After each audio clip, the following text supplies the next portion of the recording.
Welcome back to our No Reading Required book club. We are here and glad that you are watching. I'm going to move this over so I can see any chat comments that come in. And welcome to you who are here in person. And Alex, I'm glad you are here in person as well. Thank you. I am so grateful that you are here.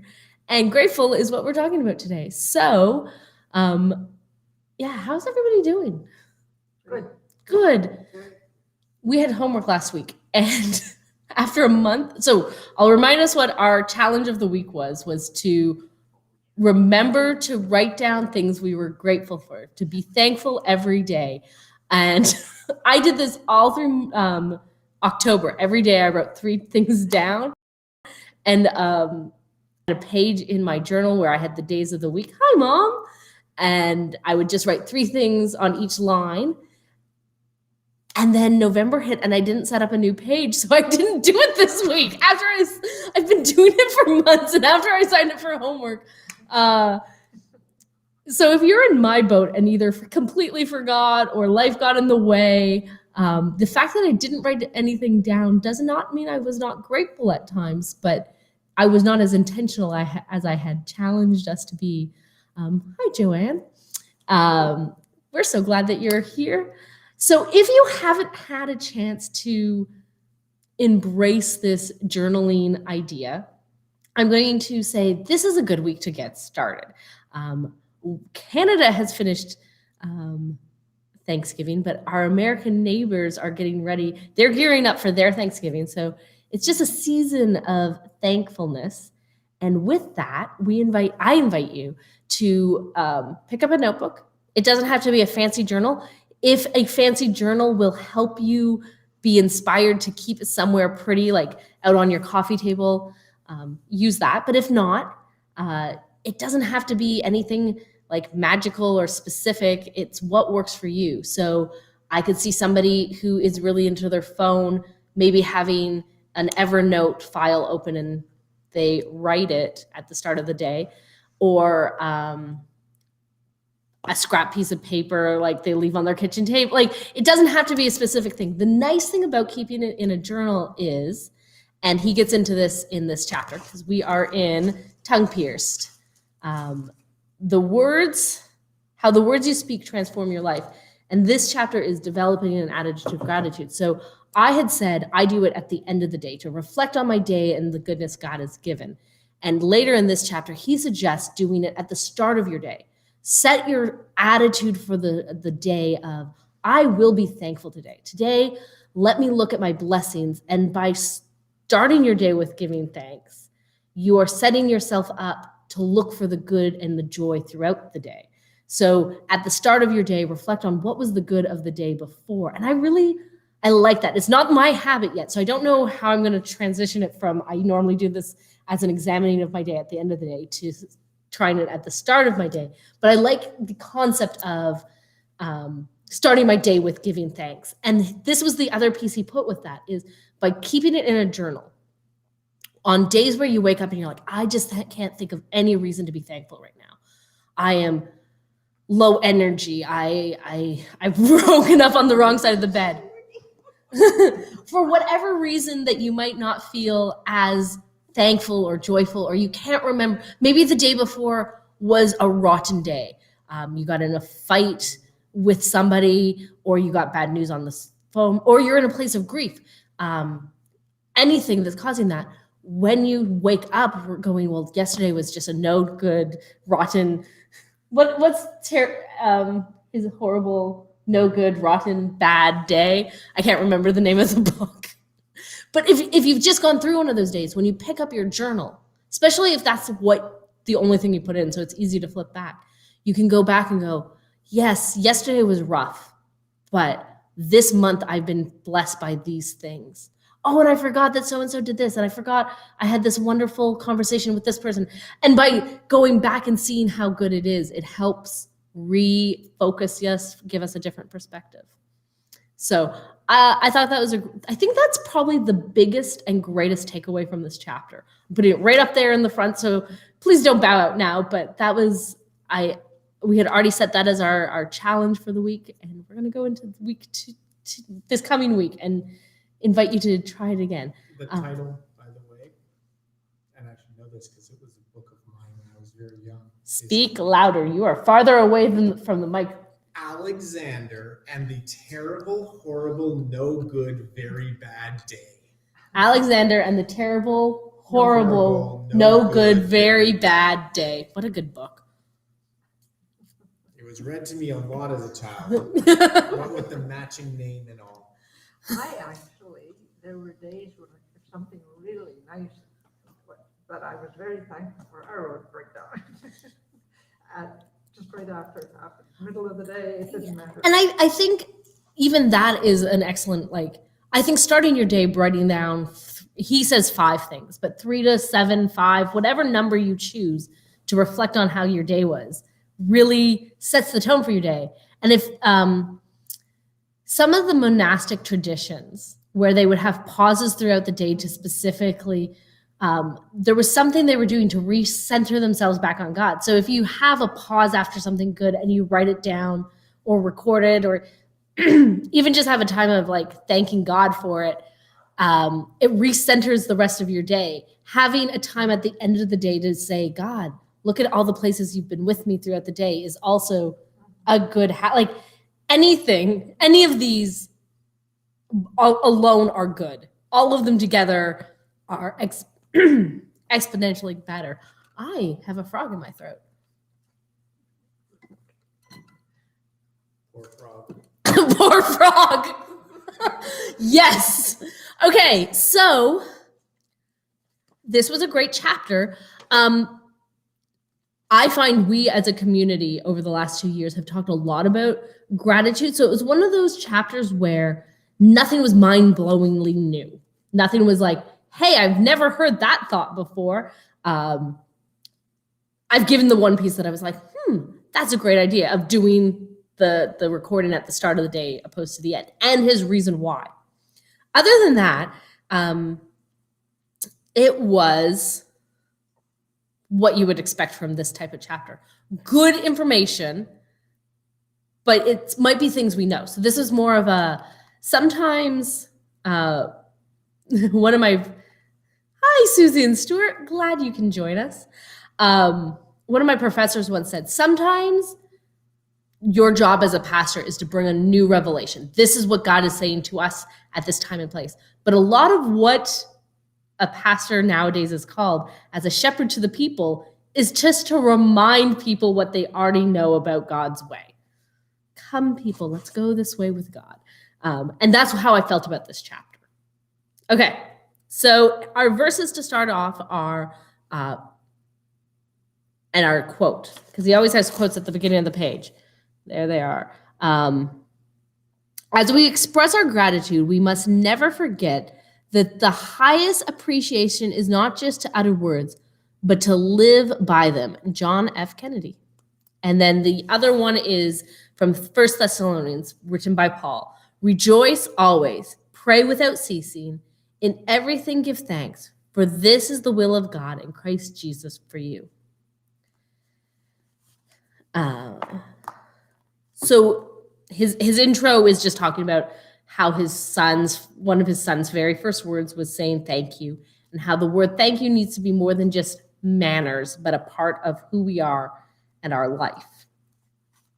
And I found it's the silliest thing to find funny. So we were celebrating Thanksgiving back in October, and on that Sunday, I don't even remember the story I started with for giving thanks. And I asked the children, can you think of a story where, I know what story I used. It was Jesus feeding the 5,000 and how he gave thanks to God before he blessed the food and shared it. That was the story for Thanksgiving that I used. And I asked the children, do you know any story in the Bible where giving thanks was important? And Joel, I shout out to Joel, who's not listening to this because he's 10 and probably starting to get ready for bed or something. But one of our older young kids said Jesus and the 10 lepers. And he's like, I know that story. And he told me the story. So we had double stories on that day. And it's an interesting one because Out of the 10 people who were all healed, only one came back to give thanks. And Jesus' words were, didn't I heal 10 men? Where are the other 9? Has no one returned to give glory to God except the foreigner? And that was the thing that's a shock to the audience in this book is it's the person you don't expect. It's the outsider. It's the person, it would be, I can't even, like modern day storytelling. If Jesus was alive now and if this was something that we were recording, it'd be like Jesus out teaching and there were 10, we don't have a disease. Well, we have COVID, but that's not quite what I was thinking. I'm like, we don't have anything where we ostracize people off to an island or outside the city in the same way.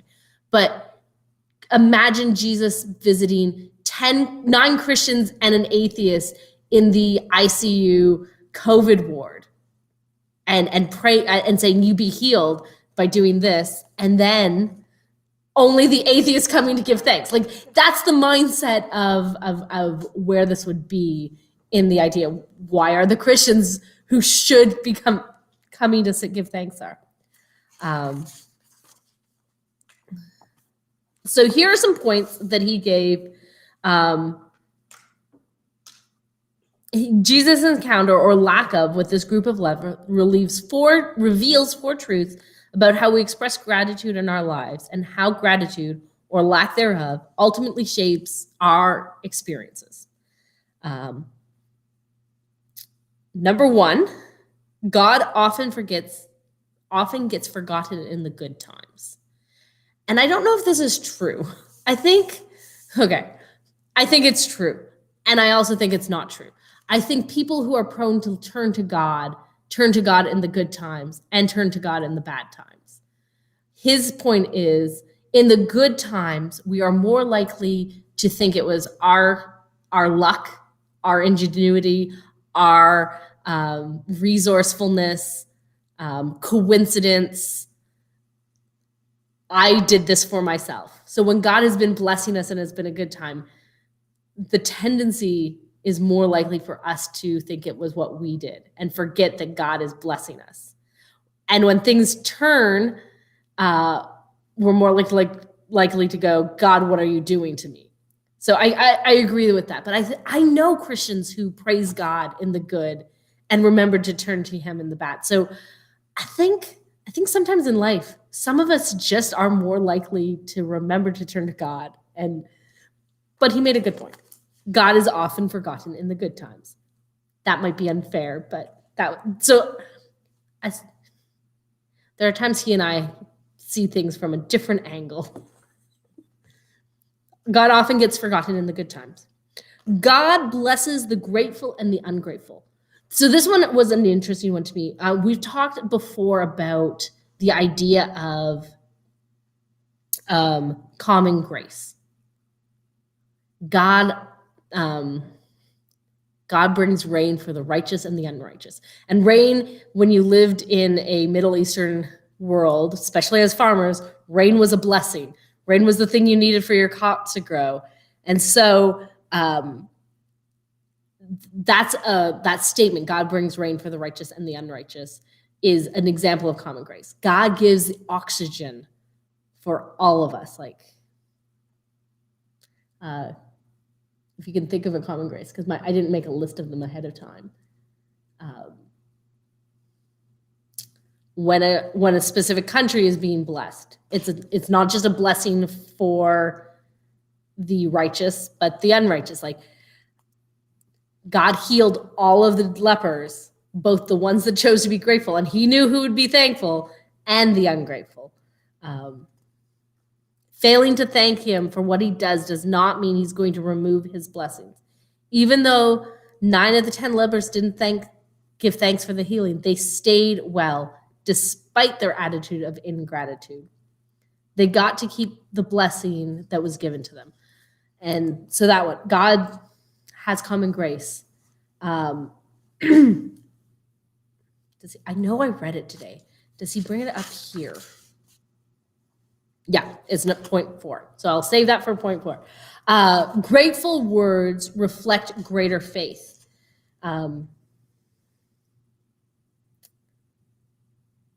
This is another one where I'm like, okay, sure. So essentially he has two worldviews. The first that believes everything just happens by chance. So when something good happens, it's just accidental. And you're not going to, because nobody's orchestrating anything, nobody's in control, you have no reason to say thank you because you don't recognize God in the works. A biblical view that believes in God, you're going to see God's hand in the good through your day, so you can praise him. Nothing happens by accident, but instead is in part of his divine order. And it allows us to go, we know that God causes or works everything out for good. Not that everything that happens is good, but God is working, even in the bad, for our good. The last one, so God, we talked about how God was blessing both the grateful and the ungrateful, but choosing grateful words lead to additional intangible blessings. So this one leper comes back, the outsider, and Jesus says, your faith has healed you. And I've never considered this part before of by hearing these extra words from Jesus, he has gotten a gift that the nine missed out on. And the author has gone further than I think the scripture allows for by saying he received a spiritual healing. I'm like, I don't know if this, I think that's pulling more out of the text than the text allows. Sometimes I get annoyed when pastors do that.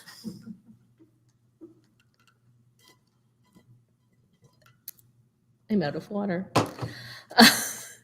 But I do recognize, like, there is something he got to experience, a one-on-one with Jesus, because he came back and was grateful. And I think there are times where by choosing to be grateful, not just with God, but with others, by that second encounter, by that, the saying thank you, the going and returning a blessing, you get to experience something that is additional to the initial gift. And so I found that was another, I guess that's another nugget that came out of this chapter that I hadn't considered before. So yes, that's the first half of the chapter. We're doing good. The second half of the chapter is breaking down if attitude is everything, and a grateful attitude is another way to turn the rudder of your life, the trajectory. How do we become more grateful? How do we improve our attitude? How do we harness the creative force of your words to direct the actions of a single day by cultivating a mindset of positive influence in every aspect of your life? That's a mouthful. He's a wordsmith. That was a lot of words. But it's saying, like, at the heart of this, if we recognize our words matter, and gratitude, words of gratitude, words of thanksgiving have a positive impact, how do I live that out? And the order that he gives, and we're going to talk about each of them, begin your day with gratefulness. And we've actually, that was our point one that we started our whole day with. Remove all complaints from your life. Be quick to say thank you. Learn to live every day in a state of present joy. Whew. Delightful, wonderful husband. Yes. Can you fill this up with more water? Yeah. I feel like that frog's not going away without it. I think you're actually just providing it more water so it hangs around. I don't think that picked up, but I said, can you get water to help with the frog in my throat? And he's like, the frogs like water. Wouldn't it stick around with more water? He's delightful. Okay, so if you missed the first one, begin your day with gratefulness. It was the idea that when we wake up in the morning, the choices we make when we first get up, sometimes even before our feet hit the floor, in those early moments, will help influence the trajectory of our day, the theme of the day, our mood for the day. We know it socially because we say, oh, I got up on the wrong side of the bed. My day started poorly, and that's why I'm in a cranky mood. well, how do we, one way to wake up on the right side of the bed is start by being grateful from the beginning. And I think this is true for Christians and non-Christians. Like, I'm putting this in a Christ following context because, well, there it is. Jesus is part of our focus in our life. But if you are listening to this, if you're cluing into this right now and you're just a friend who's like, Jesus isn't my cup of tea yet, or ever, I mean, I can introduce you my good friend Jesus. He loves you and has a deep desire to be part of your life. And you and I can talk and pray about that. But if that's not your thing right now, even just waking up and choosing to remember some good things about the day so that the day before, so you can have a positive attitude today. I think this is just good for people. This is a wise life choice. So we talked about, he says, write down 5 things. I mean, it's an arbitrary number. You could write 10, you could write 3, you could write 5. 7's a good number. I like 7. Maybe 4 is your favorite number, so write 4. So yeah. And that's our challenge. That's our challenge from last week that we're bringing over to this week because I totally forgot to do it last week. This next one, I think, is good, but oh my goodness, is it not easy. Remove all complaining from your life. I completely agree with that sound. Oh boy. Just some complaining I hear over there. Well, okay, so as I was reading this chapter, so Mom wrote, I just wake up being thankful for things. Yeah. Like, and I find, okay, going back to the waking up, the more you do it, the easier it gets, the whole waking up and being thankful. And he has actually a really fun line at the end of this.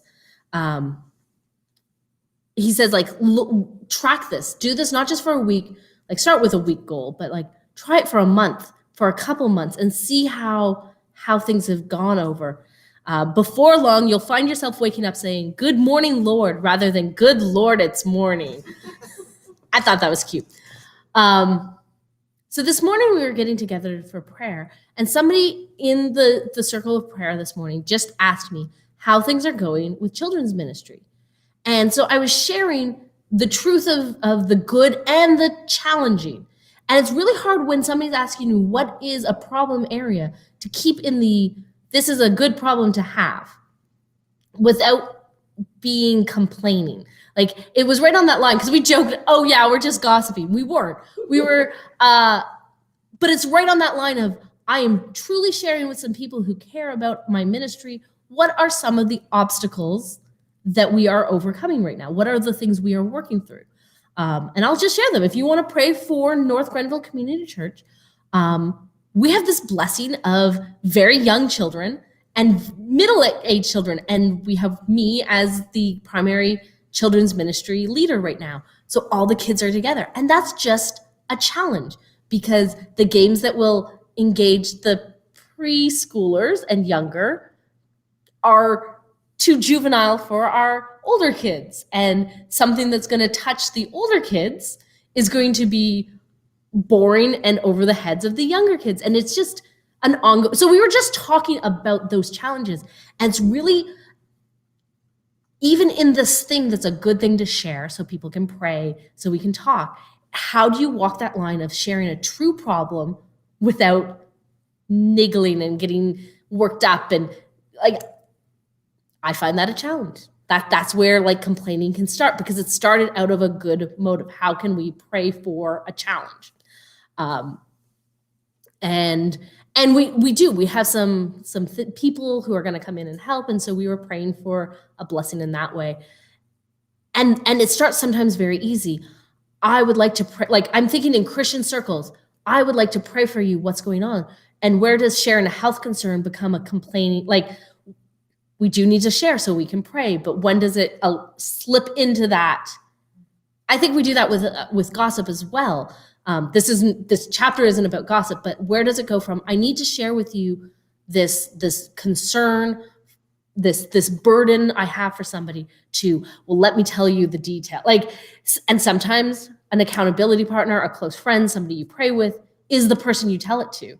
But I have been told by people not in this church, this is just in church, one person's like, yeah, my mom in our church, like not this church, the person who was telling me this story in college, my mom joined the church prayer chain, so she would have all the gossip first. Just let that set in for a second. They had no interest in praying this person. They joined it because that's how you found out who was stepping out on who and pray for this rocky marriage, who is sick and who's this and who is that. I don't think gossip and complaining feel like they're related, but their attitudes are so similar. That's not what he talks about. This is me adding my own cup of tea, my own opinion, that the way they slip into church culture so easily, so quickly, because it goes from this, let me give you a burden that is true that we need to pray about this, can slip into either complaining or it can slip into gossip. And this is not an accusation, but if God's convicting you, then maybe you need to like do some soul searching on this one. Because sometimes when God gives me a rabbit trail like this, it's because he's trying to get somebody's attention. Maybe it's you. Maybe it's not. Like, this is not this word is for you. It's just okay. I'm going to just let you sit with that for a moment. Complaining, as our author says, Nelson Searcy. I don't know why that name does not stick in my head. Oh, Mom, going back to the mom, because comments come in, it doesn't change the waking up and being grateful, she adds. And it does change you if you're not waking up. You start being thankful. It really does help. She just says it helps. I added the really. Okay, so complaining is a symptom of something deeper. I think gossip's also a symptom of something deeper. I don't know why I'm linking these things today, but I really do think they are twined together. I think if you are a complainer, it is highly likely you are going to also struggle with gossip. Yes, I'm going to hold to that opinion. Complaining is a symptom of something deeper. It's a symptom of a life preoccupied with negativity. One caught in an energy-draining, destructive, self-perpetuating cycle of wrong focus, wrong thinking, and wrong words. And maybe wrong is not a harsh word, but doesn't feel quite right. I would say self-perpetuating cycle of negative focus, negative thinking, negative words. If we are choosing, if our words and words help make life choices towards life and towards death, I think complaining puts us on that. We will get more and more dark. If you are already complaining about this, it becomes easier to nitpick and get darker into everything is wrong. There is no point. There is no joy. It can lead to a very nihilistic, why even bother living place. And if there's a tendency in your family lineage to clinical depression, if you've already around people who are complaining, when you see the world through a cloud of gray, if you are in that place of dark shadow and you're already struggling to hear for hope, if the attitude and the habits of those around you are complaining and your attitude is, it's just going to be that much harder to want to even struggle through the day. So I agree that it's an energy draining, it's destructive, it's a cycle. And it's hard to stop. This is a great insight from Debbie. Complaining is hard to stop. Like his idea, remove all complaints from your life. This is, I think, in a mind speaking way, is going to be as challenging as somebody going out tomorrow and saying, I'm going to quit smoking cold turkey.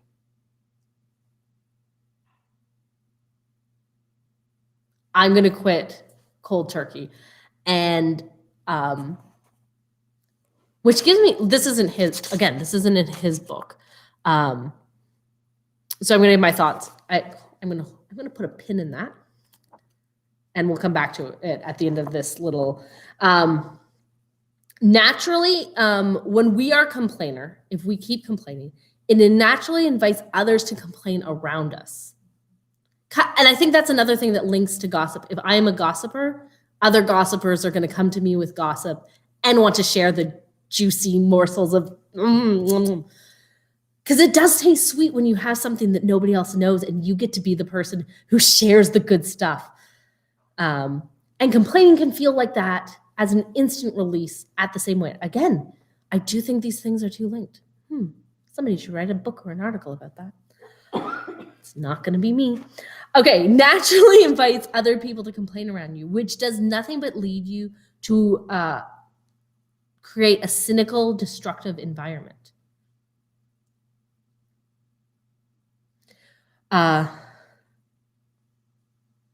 Okay. So his thing is the best way to break a cycle of complaining and the problems it has caused to make a drastic change. So this again goes to my idea of quitting cold turkey. Don't just try to cut out complaining. Instead, make a decision to remove all complaints from your life. When you feel a complaint about to slip from your lips, shift your focus away from your problem to something you are grateful for. So, and I did that today. It was actually before I had read this section of the chapter. I was talking about the struggles, the real obstacles we have with this. We have young people in our lives, and which is a good thing, but this is a challenge. And I said, but we are blessed by having these people helping. And we can pray that they will continue to be volunteer. We can, and so that was a choice to, instead of going down the route of, and it's pointless and it's hopeless and it's not, we went to and we have helped these ways. So that's an example from my life today. He gives the Philippians 4:8. Finally, brothers and sisters, whatever is true, whatever is noble, whatever is right, whatever is pure, whatever is lovely, whatever is admirable, if anything is excellent or praiseworthy, think about such things. And I think a way to do that, to help with the complaining, is what type of media are you consuming? Maybe you're an avid news watcher. Maybe you don't watch news at all. But I never turn off the news and feel good about the world.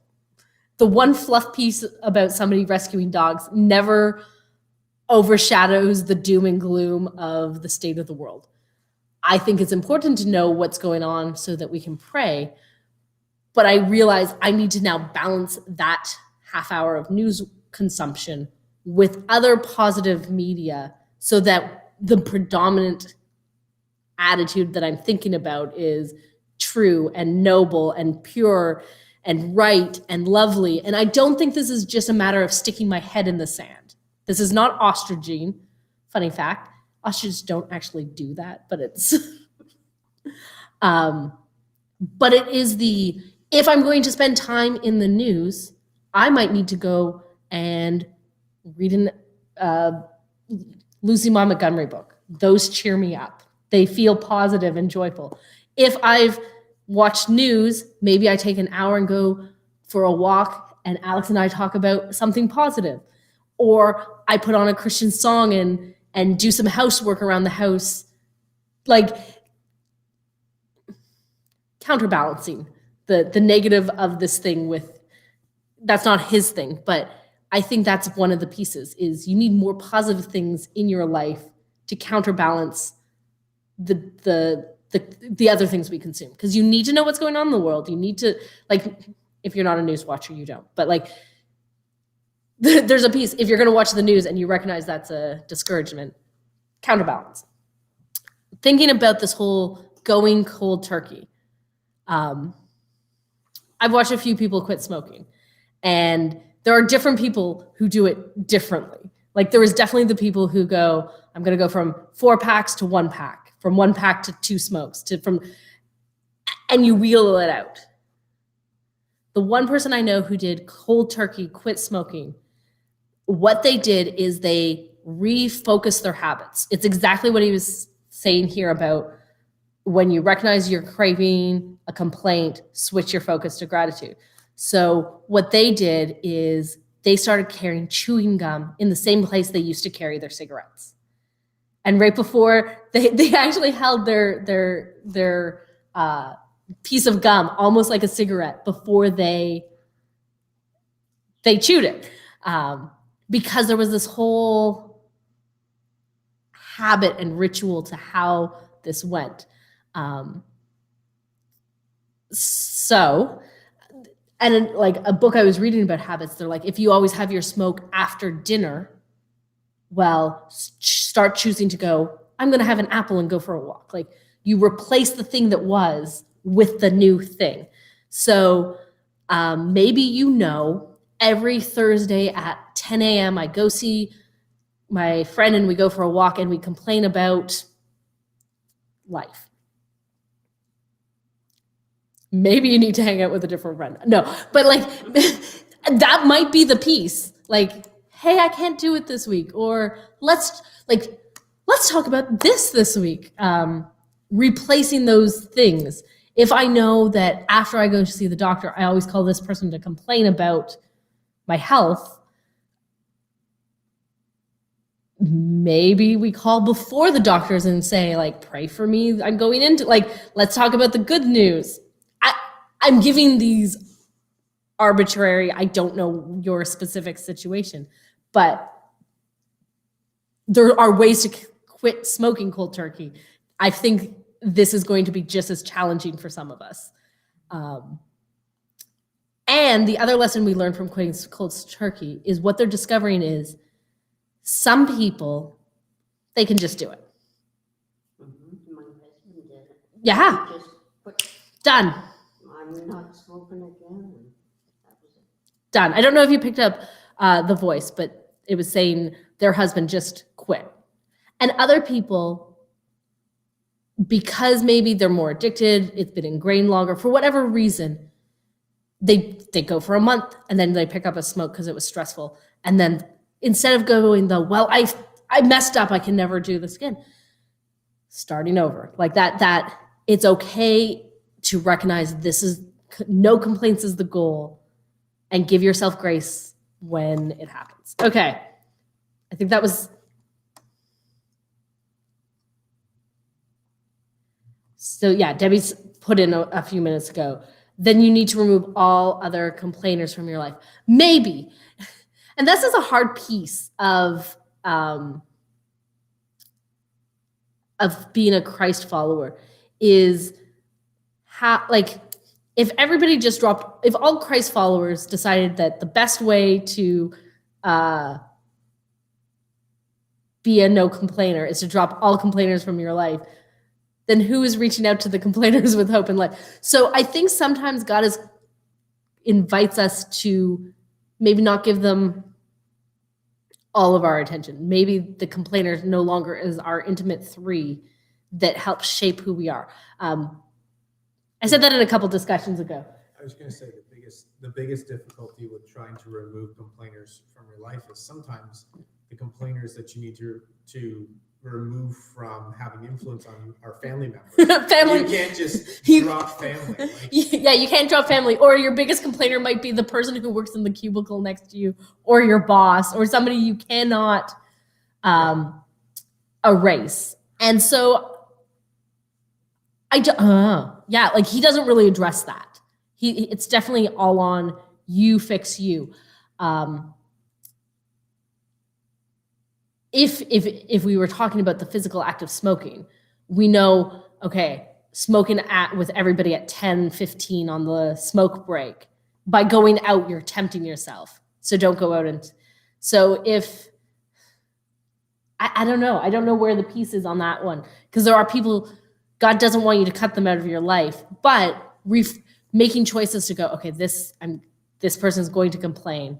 I'm going to choose to talk about this. Like changing the topic might be the way. I don't know if that's going to work. Like, I feel though that you know, God wouldn't turn, you know, people out of the kingdom. that's the pieces. And why should we turn people that out of our lives that complains if you can help them in some way? Right. And that's the piece where I'm saying, like, I don't think God wants us to neglect anyone. But, okay, so we're not going to cut people out of our lives. However, we are shaped by the 3 people who we hang around with the most. So letting somebody who is a complainer maybe take a less, slowly transition that to a secondary level sounds so wrong. Do you remember the donut illustration I gave a couple weeks ago? I will do it again. If we look like the 3 closest people in our lives, so right now for me, that would be my husband, Alex, Susie, and probably my mom. I am the sum of those 3 people because I pick up my mannerisms from them, their communication, idiosyncrasies. Like they are shaping who I am at the same time as I'm shaping them. So thinking in high school, a lot of the cheerleaders looked and sound the same because they hung out with each other. These studious kids actually helped spur each other on to be more studious because they were all like, and the smoker kids, same thing. You are more likely, if you didn't smoke, but you became friends with these people who are smoking by the end of the year, to be a smoker. And in high school, the biggest thing what I always got was, there were 2 sermons they would always give. The first one was, you are the only Christ some of your non-Christian friends or classmates are ever going to see. So you need to be friends with everyone. So we'd be like, yes, on fire for Jesus. Go out and be friendly with everyone. And because you're now making some of these other kids who have different values your most intimate best friends, you're starting to look and smell more like their world. We would go to a youth rally and come back and he's like, you need to be on fire and set apart for God. And that means you might need to drop some of these bad habits. And that might mean that you need, and it was this very conflicting, do we hang out with the non-Christian kids? Do we isolate ourselves so that we can be holy? I don't know what you want me to do because these 2 true sermons seem, instead of seeing, like, it felt like this weird juggling act because it was almost every other sermon event that youth group took us to. It was either saying, do this or do this. And it wasn't until I heard this guy go, it's going to be a donut. You need to do both at the same time. Make sure your most intimate people, your best friends, are fellow Christ followers. But keep everyone else, so your Timbit in the center, your intimate 3 matter. Keep everyone else, be friendly, be engaged, be a part of their lives. They are your friends still, but keep them in the donut layer. They are the sprinkles of your life, but they shouldn't be shaping who you are. And that was the first time I had this balance of, oh yeah, I can do both. I can be friends with people, but they don't have to be the 3 friends that influence who I am and how God's creating me. I hope that, I think that might be involved here too. Choosing to stay friends with somebody who is a complainer is important, especially as we transform to being less complaining because we're working on becoming 0 complaints. I want to say working on because I know he says just drop it, but I think for some, especially for me, when I'm in a negative place, I don't even realize I've done it. So I want to give myself grace. I'm going to work on removing all complaints from my life.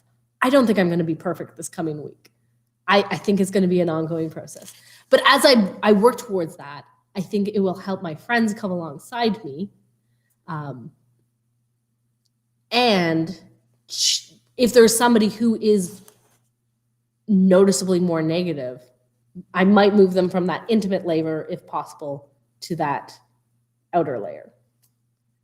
I also think, now, these are all theories. We're at the point of, I don't know if this is going to work, but these are theories. If that, like I'm thinking, if I was the biggest complainer in your life, I don't think I am, but if I was, I'm looking at Alex for this, your choice to remove complaining, I think would positively influence me to complain less, even if I hadn't made a commitment to that. Well, it's the same thing with the walking. You made a decision to do more walking. And because of that, I am now doing more walking because I don't want you walking around our neighborhood at night in the dark. So I go with you. Yeah, it's so funny. The other night, I'm like, I'm ready for a walk. Are you ready? He's like on the couch going, nope. I'm like, okay, I'm going without you. And he's like, no, you're not. I'm coming. And we walked 10,000 steps that day. So there is a bit of accountability that happens. I think these are the places where God is calling us to be set apart. Here's an interesting thing. Again, this isn't from the chapter, but the word holiness is we often use it to say the word righteousness. But the other accurate and true and still part of this, like, it means righteousness, but it also means set apart. So we see the children of Israel were called by God. They were called out of Egypt to not be like Egypt. They were called out to be set apart, to be God's people. And he gave him these rules and laws, not just to be good for them, but he always said, like even from the beginning with Abraham, when he made this covenant, I'm going to bless you and make you a nation so that they may be a blessing to everyone else. Israel never got to the blessing others because, well, you can read it. It's in the Old Testament. There's a lot of forgetting who God is and stuff. But like the whole thing about being set apart is to show God's way. And God, like this is a hard piece here, the drop complaining, to be set apart in how we speak, showing that I don't have to be negative, even if that's part of my history. And I think it's radical. Like it is probably the hardest piece of advice he's given in this book so far. And I think it is part of that whole following Jesus way of being called to be different. And not in a way that's judgment, oh, I'm no complaining, I'm better than you, because like I don't think that is not the goal here. Not the goal. Yeah, I don't know if there's anything else to be said that's new or refreshing about this, but that's the second challenge. That's actually his challenge for this week, is to lay aside our negativity and shift your attention towards being grateful this week. So when you feel a complaint coming up into your words are about to like, when your words are about to do that, stop and reframe the conversation. Choose a way to be grateful. And don't correct other people when they're being negative, but choose your words. You can control your words. He quotes a book that I had never heard of, A Complaint-Free World by William Bowen. Will Bowen, not William. And he puts it this way. So this author, think of your mind as a manufacturer and your mouth as the customer. The manufacturer produces negative thoughts that are purchased by the customer when they are expressed as complaints. It goes like this. The manufacturer, your brain, produces negative thoughts, which your customer, your mouth, purchases by complaining. If the customer will stop buying what the manufacturer produces, the manufacturer will retool. When you stop complaining about what you perceive to be wrong and begin to speak about what you are grateful for and what you desire, you force your manufacturer brain to develop a new product line. Interesting thoughts? Yes. Again, I don't think I have anything to add to this, but I don't think, like,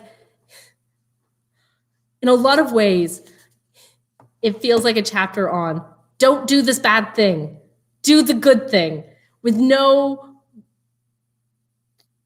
practical life of, and it doesn't happen overnight. Like just do the thing. So I think this is one of those grace of God needed, ongoing grace to myself when I don't get it right, very mindfulness of my habits when I'm speaking, which all takes intentionality, which has been the core of this chapter. The next one is be quick to say thank you. This one is convicting for me. We've been married 16 months. I love you. Actually, it's 16 months tomorrow. I love you. And it's been a great year. And we had this weird thing where we had our online wedding and we were having our shindig. So we couldn't decide when we were going to, like, because originally we postponed the celebration till this past summer, and that had to get postponed until next summer. So we were holding off on sending our thank yous out because some people said, oh, we're going to give you your gift next summer. And some people had already given us a gift. So we just never wrote the thank yous. And there's 3 boxes of thank you cards waiting for me to send out to all the wonderful people who we adore and greatly appreciate. But writing thank yous is my least favorite thing to do because I always feel like each one has to be personal. So I've never liked writing thank you cards. Never.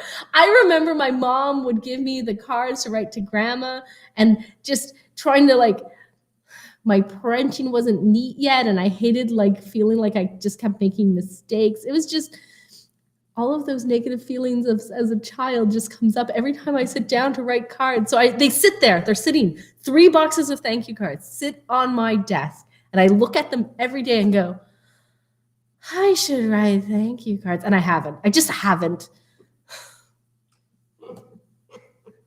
And this whole chapter just made me feel like, that's how I feel. Okay, so if you're one of the people who I should send you a thank you card, I'm sorry. It's not that we're not grateful. It's just One send a thank you card. You send a thank you card. You read it. The person reads it. Then you throw it out. So we know you're grateful in the first place. Well, so thank you. Why? And I think there is a place, my mom sent in here, sorry, forgive me. No, Mom, I think you were trying really hard to show me a way of being grateful. Just, how much we're putting layers of things in this because it wasn't the act of being thankful that was hard for me. It was the fact that I was struggling in school at this time. There's a good chance I had undiagnosed learning disabilities. The act of writing was emotionally painful for me at the time. So, no need to apologize. And I'm glad that I know giving cards is good. I just really struggle getting them written. The point of this, and I think our society has switched from the traditional thank you card into just verbally saying it when you think of it. And yet at the same time, it is sometimes really nice and greatly, I remember within the oh, Mom, I love you. You did nothing wrong. It's just how my brain's wired. And it's all good. I think maybe one of these days I just need to come over to your house and just do the thing. Somebody to encourage me, bring me tea, and we'll get through all the cards. Okay,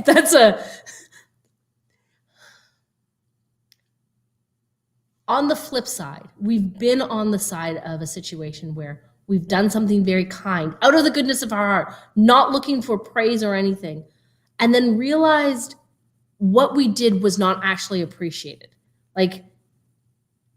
Maybe the person felt entitled and they just never said thank you. Maybe they asked too much and didn't appreciate the fact that we're actually you are putting us in a disadvantage and we are feeling taken advantage of. And some of it comes down to that person didn't say, I know this was, thank you for helping. I don't do things so that I get a thank you, but I did recognize a couple years ago, I did something for someone. Doesn't matter who does, but the fact that they did not say thank you and I watched them not say thank you to a couple other people at the same time, I was like, it was God actually giving me a place not to complain, because I actually really, I'm really hurt by this. Okay, Jesus, I'm getting this leper thing. I understand, it's hard to give another blessing when somebody has not come back to say thank you. And so I know what that feels like, which I think this one, be quick to say thank you, is put yourself in that, even if the thing, they're like, oh, no problem, don't worry about it. Verbally saying it, sending out the note sometimes really makes a difference. He has this beautiful story. And I don't think everyone, okay, let me tell his story. During his final year of undergrad, his university started a program that encouraged deliberate expressions of gratitude. Students who met certain academic criteria were invited to the end of year invited to a special end of year banquet.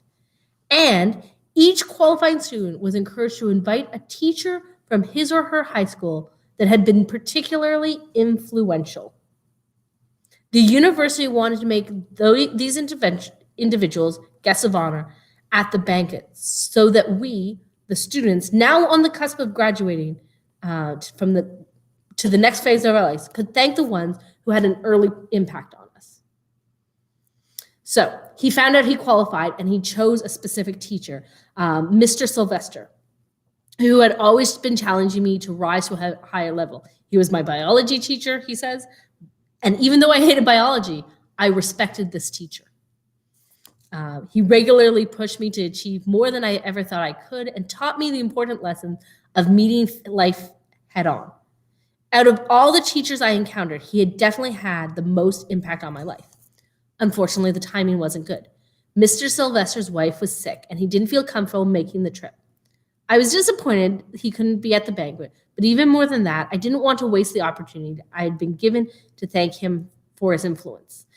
And this is where if I was the one in the story, would go, I really like this teacher. God bless them today. And I would just go on. He took it. This is the part of being intentional. So I sat down and wrote a letter that was filled with what I would have said to him in person if I'd had the chance.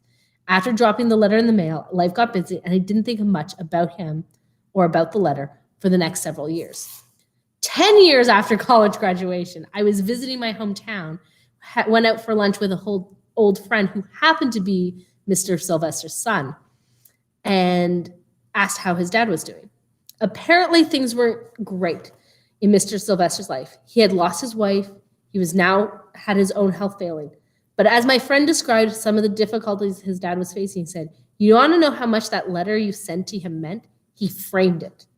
He hung it on his wall in his office. My family went to say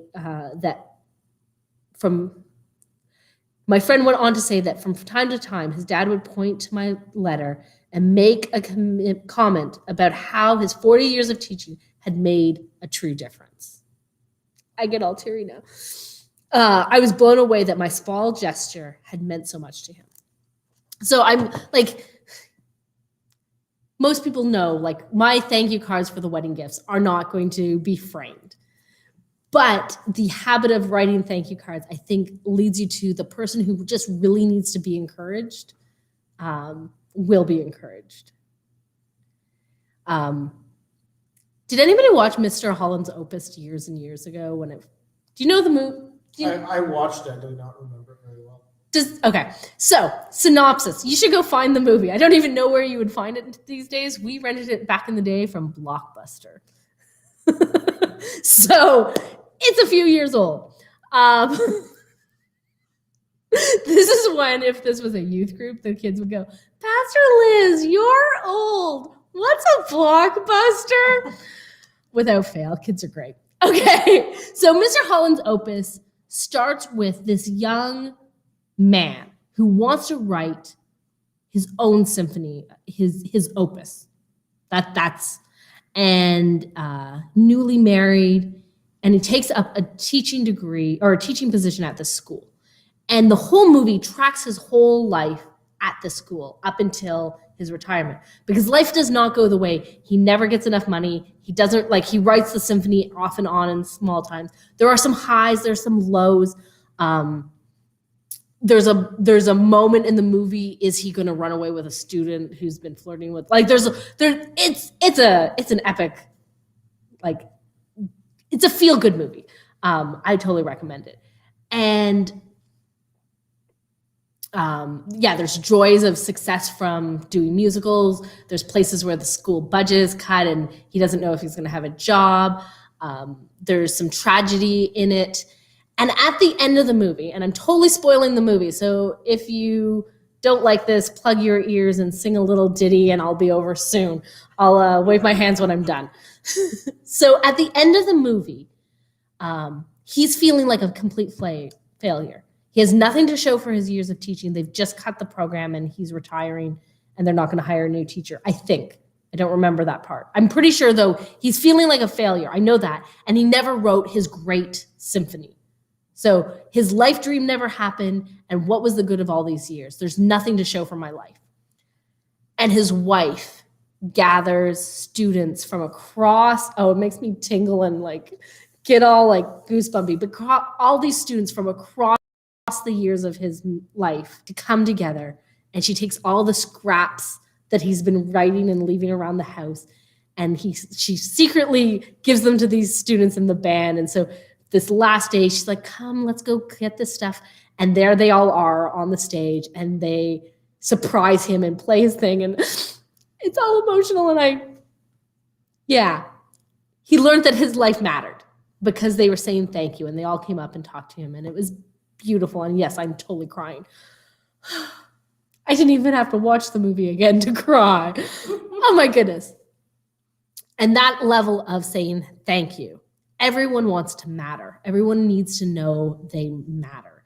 And we can do it in big, extravagant ways. We can like that's a big, extravagant way at the end of his life. But what if he had experienced one student every year just writing that same type of note and just saying you really matter to him, and him having a stack of those instead of waiting 40 years to hear that what he did matter. And I think that's the piece of this. Be quick to say thank you. It doesn't always have to be. I think this is another place where words matter, notes matter. I think I said that last week with your children. Don't hold back from telling your children you love them, that they're safe, they're secure, you're proud of who they're turning out to be. When you're disappointed in the action, not who they are. All of that. And the book quoted somebody else saying, tell them in words, write it down, put it into their lives in every way possible. And I think that's the people that influence you. Let them know.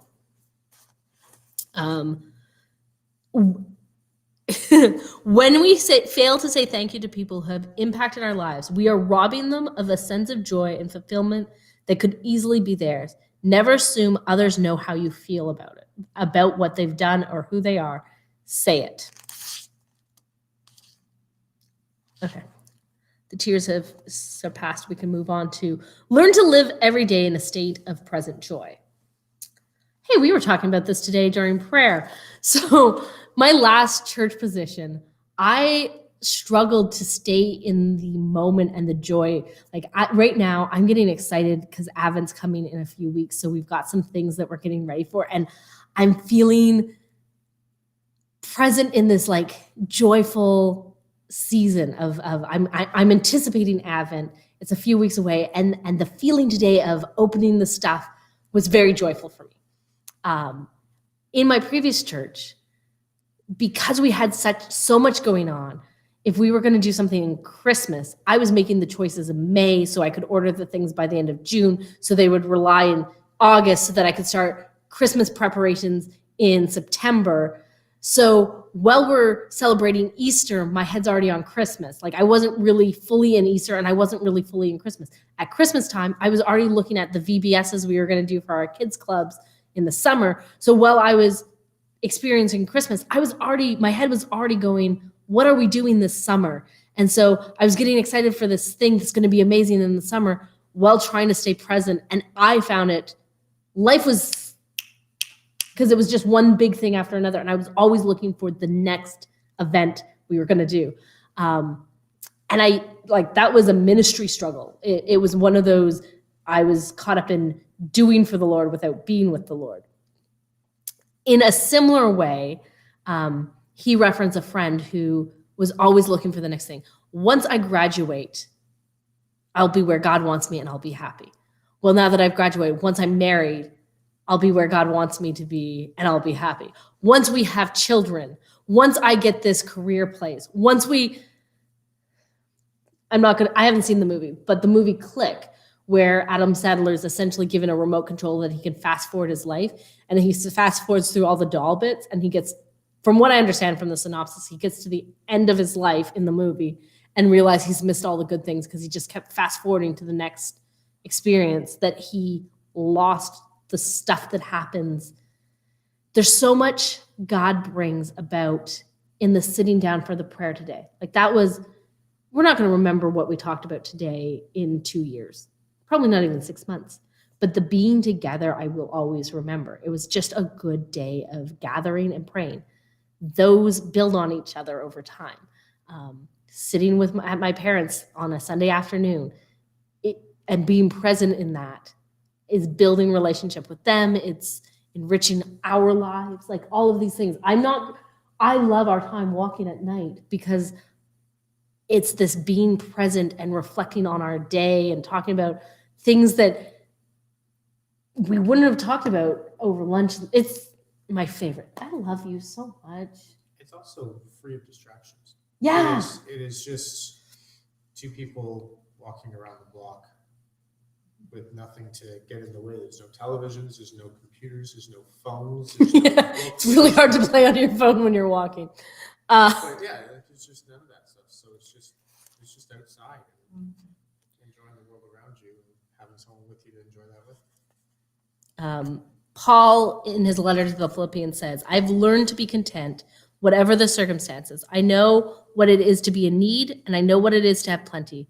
I've learned the secret of being content in any and every situation, whether well-fed, whether living in plenty or in want. And I think for Paul, he learned it from putting his trust in God and relying on God for this moment, not rushing ahead. Searcy's continued with, we all have the tendency to overlook the joy in everyday life because we're so focused on the weekend, next month's vacation, our next relationship, our next promotion, whatever we think will finally make us content. When you and I are constantly giving our attention to what's to come rather than what is, we aren't really living, we are wishing away our lives minute by minute. Life has to be lived in the right now. If we don't learn how to be grateful for the realities of the mundane, we will never truly live. We'll get to the end of life and realize we've simply existed, waiting and wishing our way from one thing to the next. And I don't think that's what God wants for any of us. So I think the act of everything else that we've talked about, the choosing to be thankful in the moments to start our day, seeing the little joys that God does, and the big joys, there are big things. And that's not to say there is no place for planning. God gave David to give to his son Solomon the plans for the temple. That took, I want to say 10 years, but part of my head's saying 40 years, and there's a number. But building a construction thing, it takes planning, it takes effort, so yes, it's okay to plan things. Paul planned his missionary journeys, but he always kept it up to waiting for God. Are you wanting us to go here, or do you want us to go here? So there's this intentional balance between I am living in this day, free to do what God calls me to do today, and living life. Oh, look, Mom's going to probably give me the answer to my thing. And now I've read the comment. Not sure how long. I'm glad I'm not alone. Yeah, that's what my big Bible college knowledge. A According to Wikipedia, Solomon's Temple took about 7 years. 7 years, according to Wikipedia. And that's always accurate. Okay. I've hit the end of the night and I'm just being silly. I want to thank you so much for joining us. We have 2 challenges for you to accept this week. The first one is continue or start your gratitude journal writing for an extra flair. Do it at the start of the day. Pick a number. I like the number. He said 5. I like the number 7. 3 was what I was doing in October, and that's the one. Second challenge is removing complaints from your life. And I think sometimes it starts with notice when you're complaining, because you can't remove them until you realize, am I complaining or am I just sharing a prayer? Like I say this way because, as I said, like today I was sharing a real prayer concern, this is an obstacle. When am I complaining? When am I actually being constructive?